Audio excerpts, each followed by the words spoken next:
Halo Fortuners, selamat datang di Fortune Star 222 sama gue Lucky yang siap bacain energi kalian di bulan Maret yang fenomenal ini.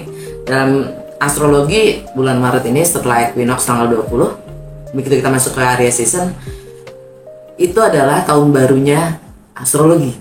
Karena Aries selalu zodiak pertama dan Pisces zodiak terakhir. Ya. Dan fenomenal yang lain adalah Pluto meninggalkan Capricorn masuk ke Aquarius ya, tanggal 23 Maret ya. Setelah 15 tahun di Capricorn. Juga Saturn yang dari tahun 2020 bulan Desember ya, dia meninggalkan Aquarius masuk ke Pisces. Nah, kita lihat dampaknya apa sih untuk 12 zodiak ya, di bulan Maret ini. Plus, gue akan buka pola baru ya, yang khususnya untuk melihat Saturn di Pisces dan Pluto di Aquarius itu seperti apa untuk kita semua dampaknya. Dan gue pilih dua dengan cara yang berbeda ya. Kalian pilih mana yang mempresentasikan diri kalian. Ini di akhir ya. Dan itu adalah petunjuk dan saran. Oke, cekidot untuk setiap zodiak. Langsung aja ya baca energi kalian di bulan Maret ya. Seperti biasa ini general reading, jadi ambil yang sesuai dan tinggalkan yang tidak sesuai. Jangan paksain untuk sesuai, dan cross watcher siapapun kalian yang sedang berusaha dengan Aqua, kalian welcome untuk join karena mungkin passionnya juga buat kalian. Dan kalau nggak sesuai, nonton juga nggak hanya sun sign kalian, tapi rising sign atau ascendant sign dan juga moon sign kalian ya.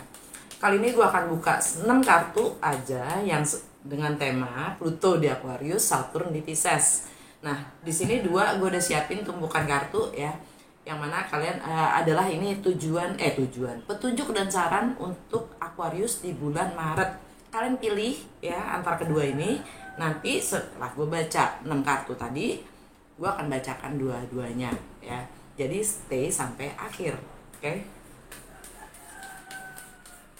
Aquarius di bulan Maret. Akhirnya Saturn keluar dari Aqua ya, relief, kelegaan tersendiri. Tapi Pluto masuk ke sana. Hello, jangan gembira dulu. Dan itu sangat fenomenal ya kan, karena Pluto lama banget ya. Kalau pindah zodiak itu agak-agak jedeng gitu, agak-agak nendang dikit.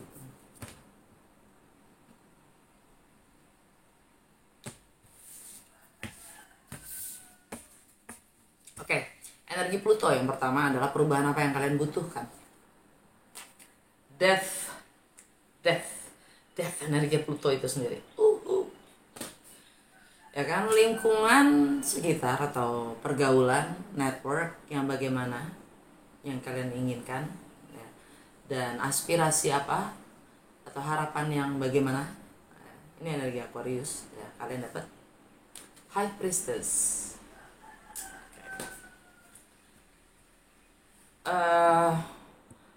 Di mana kalian bisa menggunakan kekuatan kalian. Hangman. Baiklah. Oke. Dan untuk energi Mars, di mana bagaimana kalian harus lebih proaktif. The Wheel of Fortune, energi Jupiter. Untuk energi Saturn, tanggung jawab baru apa yang akan kalian ambil. The Tower. Untuk energi Saturn di Pisces, support apa yang bisa kalian gunakan untuk mengembangkan sisi spiritual kalian. The Chariot. Under the deck kalian dapat The Magician. Oke. Nah, perubahan apa yang kalian butuhkan? Tinggalkan semua yang tidak lagi berguna, bermanfaat ya, buat kalian, yang udah tidak sesuai lagi dengan kalian. Behind ya, tinggalkan. Untuk bisa memulai yang baru, kalian harus tinggalkan semua yang lama, yang udah gak sesuai lagi. Dan Pluto di Aquarius, it's all about mental activity ya. Mental activity. Karena Aquarius itu memang elemen udara atau angin yang mana sifatnya sangat mental, ya, intelektual, ya, mindset. Jadi strategi, whatever itu, ya, yang memang udah nggak sesuai mindsetnya tolong ditinggalkan. Ya.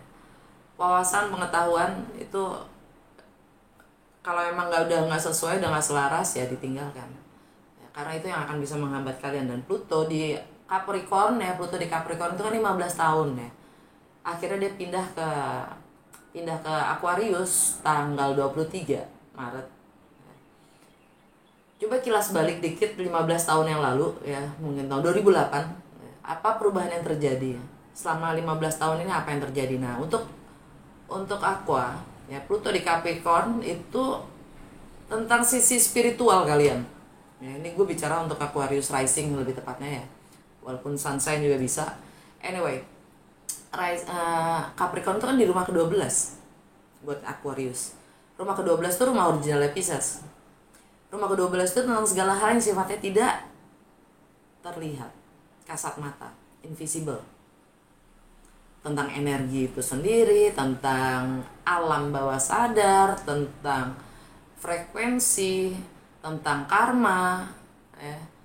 Segala hal yang sifatnya di luar kuasa kita atau kemampuan kita bernalar. Oke, Aqua. Selama 15 tahun ini mungkin kalian mengalami, menjalani proses pembelajaran tentang hal-hal yang sifatnya di luar kuasa kalian, bernalar kalian. Jadi ada transformasi di situ. Nah, sekarang masuk ke Aquarius dan dia akan stay di sana 20 tahun, ya. 20 tahun. Dalam 3 bulan ini kalian akan merasakan dikasih icip tentang perubahan ke depannya. Di sini karena di Aqua, ya, ini tentang bagaimana kalian ingin tampil, tentang citra diri yang seperti apa yang kalian ingin tampilkan, sesuai nggak masih dengan yang kemarin-kemarin yang sudah lewat. Ini proses kalian untuk ajak menjadi seperti apa yang kalian inginkan mungkin 20 tahun. Jadi kalau kalian ingin tampil berbeda, ingin menyusun citra yang baru, ya kalian harus meninggalkan apapun itu yang lama. Karena Pluto di Aquarius. Anyway, tentang lingkungan sekitar, network, pergaulan, ya, aspirasi dan harapan kalian apa? Kalian dapat High Priestess, energi Pisces atau enggak Cancer.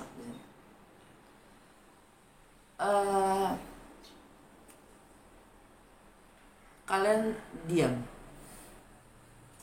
kalian hanya mencermati dalam diam, mempelajari, nyimak, ya, tentang sekitar kalian sendiri, tentang apa yang bisa kalian lakukan untuk membangun apapun itu, ya. Kalau ini energinya Cancer yang bernilai, untuk membangun apapun itu yang bernilai, kalian sedang mencermati dalam diam. Kan di Pisces juga ada Neptune, ya, jadi kalian juga mempelajari kreativitas kalian sendiri, intuisi kalian, ya, imajinasi kalian. Kalau energinya Cancer, kalian akan mulai melakukan mungkin di akhir-akhir bulan, karena masuk ke Cancer itu Mars, tindakan, ya, meninggalkan Gemini, dia masuk ke Cancer. Buat Aqua itu ada di keseharian. Kalian lagi menyimak, mencermati dalam keseharian kalian apa yang kalian bisa kembangkan, apa yang bisa kalian bangun, dimana kalian bisa menggunakan kekuatan kalian The Hangman. Baiklah, The Hangman itu ketergantungan, bergantung. Ini juga bisa jadi pelarian, pengorbanan, sesuatu yang gantung itu,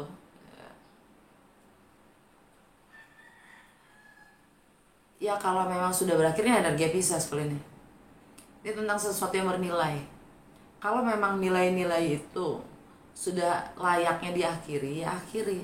Jangan menunda. Ini karena ini juga tentang delay ya, postpone.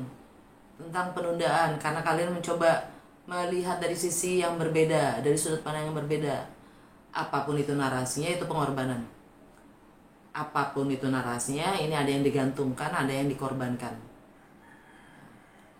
Yang akhirnya akan berdampak pada sekitar kita sendiri, nilai-nilai kita sendiri. Nilai yang bagaimana? Karena energi Pisces itu buat Aquarius di rumah kedua. Apa yang bernilai dan berharga? Kalau emang kalian masih belum bisa melepaskan, sadarin aja dulu kan gitu.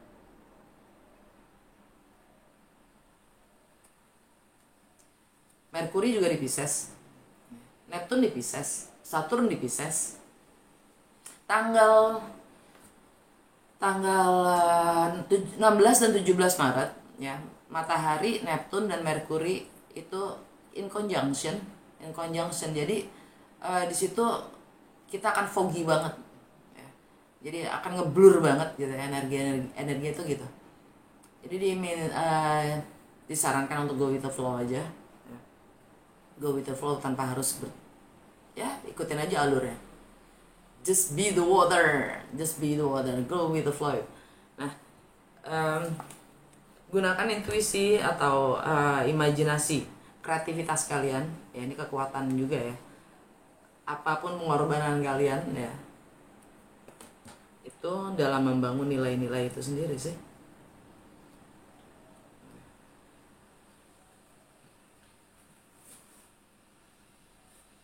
Oke. Untuk energi Mars di kartu keempat ya, dimana kalian harus lebih proaktif. The Wheel of Fortune, energinya Jupiter. Jupiter ada di Aries ya. Kemarin tanggal 2 dia bersanding dengan Venus in conjunction. Venus itu money atau value, relationship, dan juga harmoni. Jupiter segala sesuatu, dimanapun dia berada, dia akan kasih kaca membesar ya, supaya kita bisa melihat lebih jelas, detail ya. Dan itu di Aries gitu, dan itu di Aries. Buat Aquarius itu adalah mindset, persepsi, intelektual, komunikasi. Venus, value in relationship. Nah, mungkin kalian mendapatkan pencerahan tentang batasan-batasan kalian sendiri. Apa yang membatasi kalian ya? Dengan energi yang bersanding Jupiter dengan Venus di situ. Yang kalian value itu apa? Secara intelektual. It's so main games banget ya. Dan Jupiter itu akan bersanding dengan Chiron tanggal 9 sampai tanggal 15 Maret. Ya, itu healing portal terbuka. Chiron itu bukan planet tapi asteroid yang mana the wounded healer. Dia menyembuhkan trauma-trauma. Dan Jupiter di situ tugasnya adalah bagaimana kalian melampaui trauma-trauma kalian sendiri. Karena lagi-lagi trauma itu biasanya misleading ya. Kita selalu kalau teringat trauma itu kita menghindar. Itu alam bawah sadar tuh, karena kita nggak mau sakit lagi, karena kita nggak mau kecewa, kita nggak mau dilukai, kita menghindari. Padahal itu ujian dan cobaan yang kita harus lampaui, kata si Jupiter kan gitu. Karena tidak akan ada pengulangan. Kenapa terjadi pengulangan? Karena kita belum healing, karena kita belum sembuh. Yang ngulang itu adalah memori kita. Air pun tidak akan mengalir 2 kali gitu. Energi pun sama. Kelihatannya aja sama, memori kita yang membentuk itu menjadi terulang gitu kan. Kemelekatan kita terhadap apapun itu memori yang membuat segala sesuatu itu mengulang. Karena tidak ada yang mengalir 2 kali. Bahkan energi. Jadi manfaatkan healing portal yang terbuka dari tanggal 19 dari tanggal 9 sampai 15 untuk melepaskan apapun kemelekatan dalam mental kalian, mental activity kalian dengan energi Jupiter situ. Jadi kalian diminta untuk proaktif di situ ya, healing proses. Dan di energinya Saturn kalian dapat Mars, the Tower.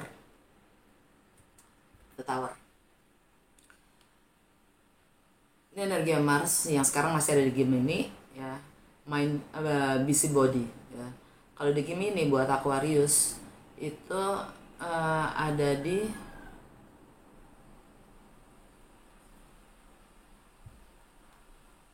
romance, ada di kreativitas, bagaimana kalian mengekspresikan diri, tentang proyek kalian, tentang anak, tentang masa kecil kalian akan melakukan dobrakan di situ yang di luar kebiasaan kalian mungkin. Entah itu ya hal-hal yang gue sebutkan tadi. Nggak semua Aquarius sama ya.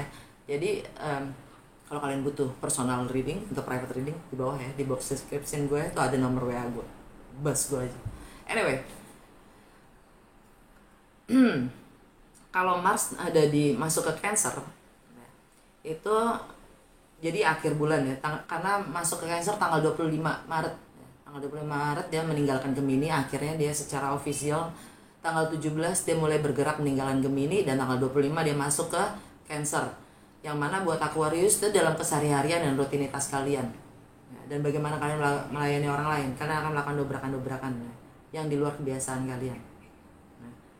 Justru karena kalian kepedulian kalian melakukan dobrakan-dobrakan itu. Kalian tidak lagi mau membuat ketergantungan, membudayakan apapun itu ketergantungan, pengorbanan kalian ya, yang biasanya kalian lakukan. Kalian akan mengakhiri itu. Baiklah. Ya kan? Tanggung jawab apa yang kalian akan ambil? Ya, kalian akan mengambil sikap dalam keseharian kalian. Melepaskan apapun itu ketergantungan yang selalu kalian delay dan postpone ya. Buat kreativitas baru mungkin ya.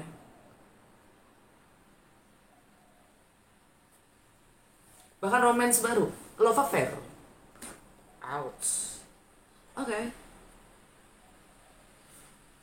Dan untuk Saturn di Pisces ya, energi Saturn di Pisces, support apa yang kalian butuhkan untuk pengembangan spiritual kalian? The Chariot. Lagi-lagi energi Cancer. Bagaimana kalian mampu mengendalikan dualitas dari dalam diri kalian, kelemahan dan kekurangan kalian. Bagaimana kalian menerima dualitas itu, mengakui kedualitas itu, dan setiap orang punya ya. Jadi kalian akan mendapatkan kemenangan ya dengan dobrakan-dobrakan untuk moving forward. Saturn di Pisces bersama tanggal 7 dia masuk ke Pisces, bersama dengan itu ada purnama di Virgo ya. Purnama di Virgo buat Aquarius itu ada di bagaimana kalian berbagi dalam kebersamaan atau hal-hal yang sifatnya milik bersama. Ada suatu diakhiri.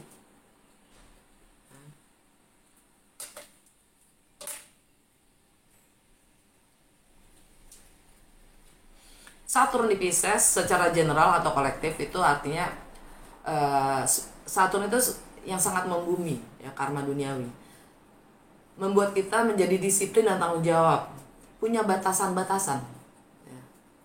Ada batasan-batasan dalam bersosialisasi, dalam kehidupan ya, yang tidak tertulis gitu ya. Untuk beberapa ada yang tertulis ya, apalagi dia menentukan kebijakan dan peraturan soalnya kan. Nah, sedangkan Pisces, Saturn di Pisces itu tentang segala hal yang kasat mata, tidak terlihat. Mental, emosional, kita diminta untuk bisa lebih disiplin dan disiplin tanggung jawab ya. Dan lebih dewasa untuk secara mental dan emosional ya. Bagaimana kita menghadapi atau menghandle sisi alam bawah sadar kita sendiri. Di situ ada spiritual dekonstruksi dan rekonstruksi, self undoing, release, melepaskan hal-hal yang sifatnya jadi kebiasaan-kebiasaan kita, termasuk mindset ya, termasuk mindset, persepsi yang tidak terlihat itu, bagaimana kita merasa.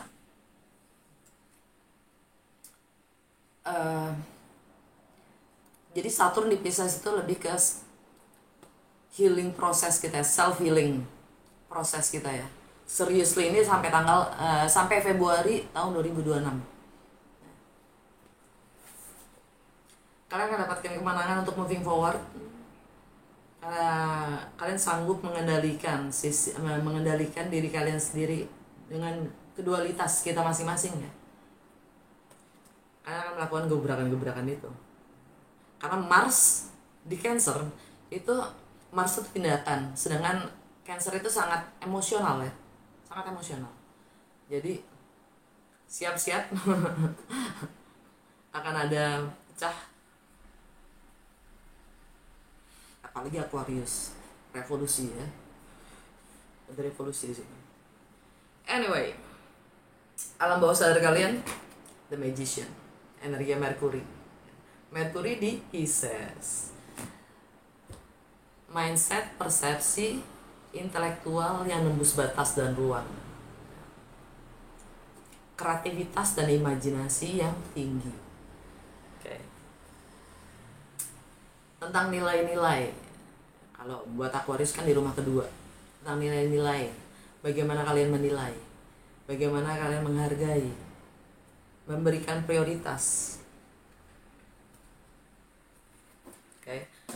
Lanjut kita ke dua tumpukan ini, petunjuk dan saran buat Aqua di bulan Maret ya. Oh ya. Kalau kalian udah pilih ya, gue bacain yang pertama dulu ya. The Seer. Kalian tahu, tanpa melihat, tanpa mendengar, kalian cukup mengetahui. Kalian bisa mengetahui. Ini intuisi banget ya. Ini Mercury di Pisces.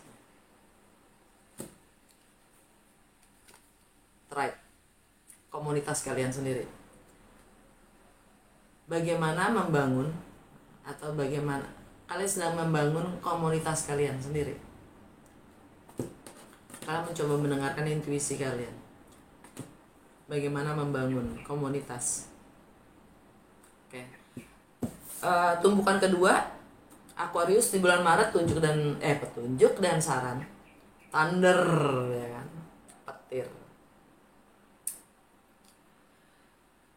Revolusi, pemberontakan, atau sesuatu yang sifatnya pencerahan itu sendiri ya, nggak harus pemberontakan. Ini revolusi itu nggak selalu juga pemberontakan sih, tapi pencerahan. Petir itu pencerahan. Building blocks kurang lebih sama. Building blocks antara satu yang kedua kurang lebih sama. Building blocks, bagaimana kalian ingin membangun fondasi itu? Berdasarkan apa? Norma, etika, nilai yang bagaimana?